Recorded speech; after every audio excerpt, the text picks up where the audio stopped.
Hi everyone, it's been a while. Today we're going to be talking about the difference between there, and there. They sound the same, right? We're going to talk about what makes them different. Okay, so first of all, there is a contraction of the word they and are. And what I mean by contraction is it's these two words smushed together. So you put them together to make there with a nice little dash there. And this is because English people are very, very lazy.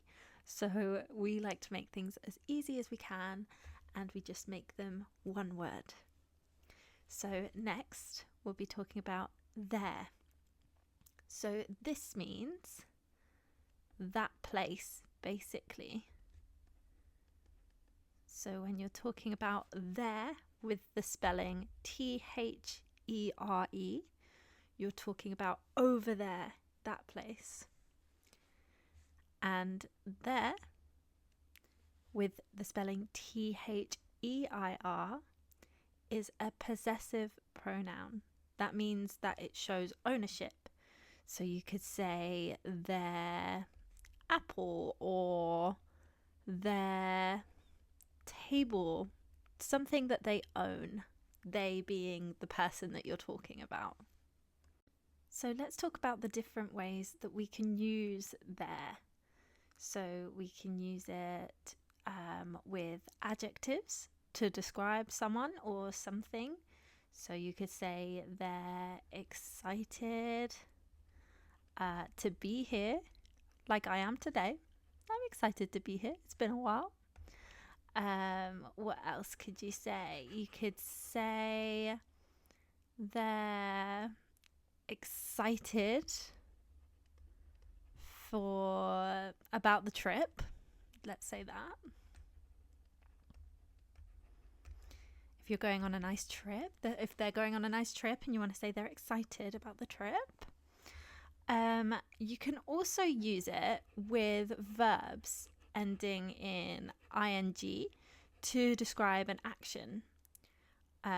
So you could say they're going to the store, they're going to the shops, they're going to the cinema, you can anywhere really. So many options. You could say they're studying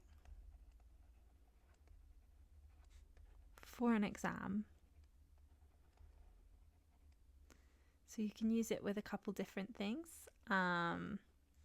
You can also use it for places. If you're trying to describe a location, this is where it might get confusing because one of the other theirs is a location. But obviously, as this is a contraction, a smushed they are, you can say they are at the park. But to make that easier, because we are lazy in England, we say they're at the park. They're at the park. They're in the kitchen. So you can use it to describe a place where they, the person, are. You can also use it to describe people, things, or roles.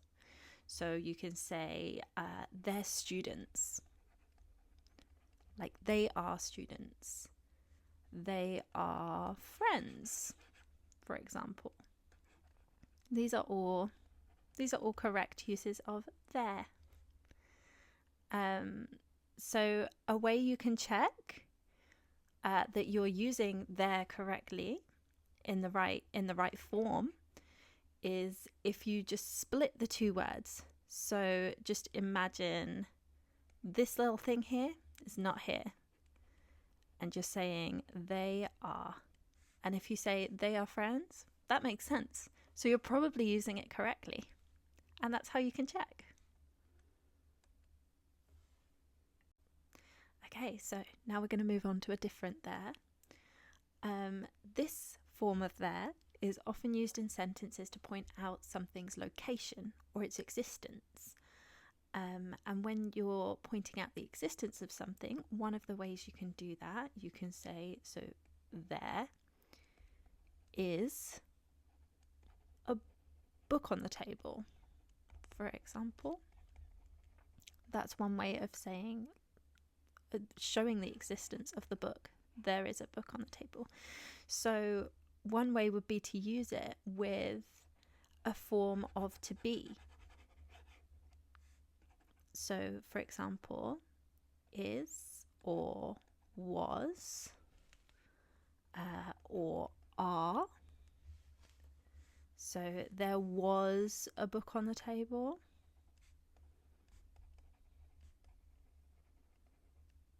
There is a book on the table. And if you were using are, obviously you'd need a plural there. So you would say there are books on the table.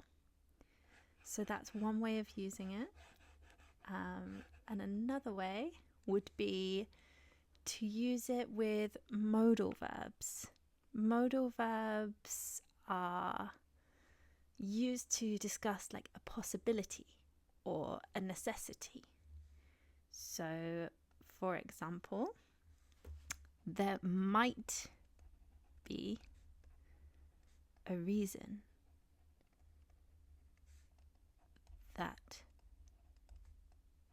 they learn English. So the modal verb is might because it discusses a possibility. So you could use might be or could be.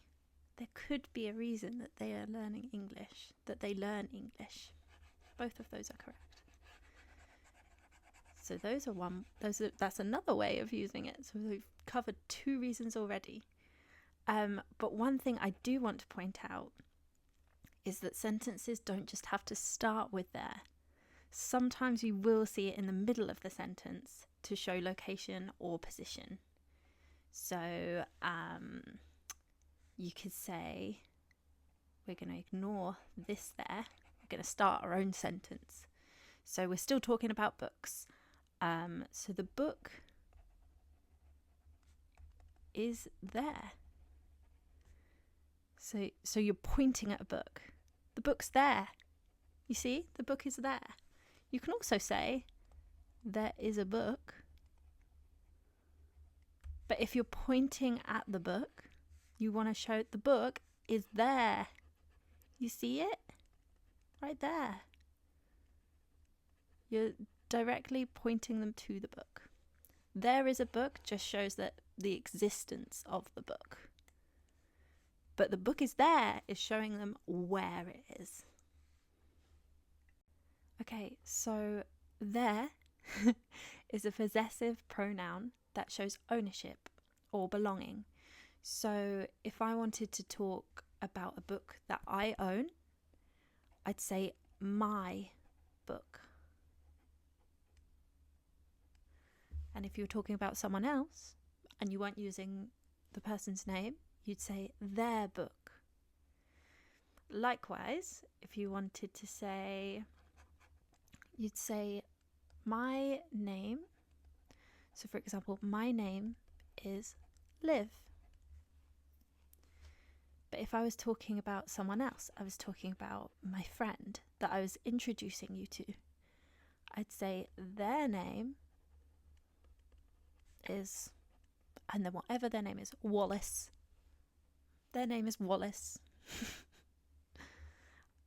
So it's just to indicate possession or ownership.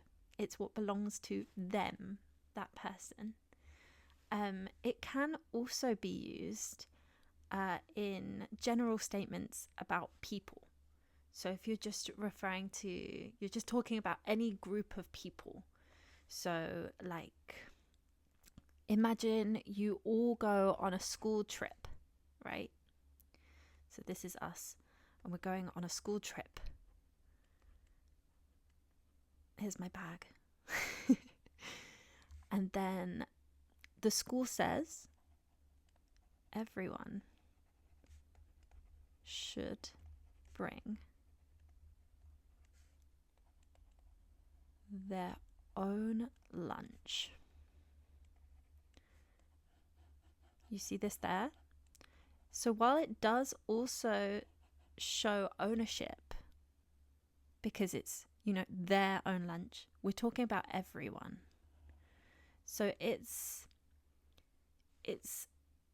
a group of people is there. So now let's pick the right spelling for the right there that fits the context of each of these things. So, they're pretty. How are we going to work this out? So, I gave you a way to remember how to work out which one is a contraction, right? So, let's work it out. Can you say they are pretty? And does it make sense? It does, right? So, in that case, they're pretty. They are pretty. Now the next one, there is a cinema next to the park. But which there goes in it? So you can see here, next to the park, that's a location. If it's a location, then surely it should be there, right? And then their dog is adorable.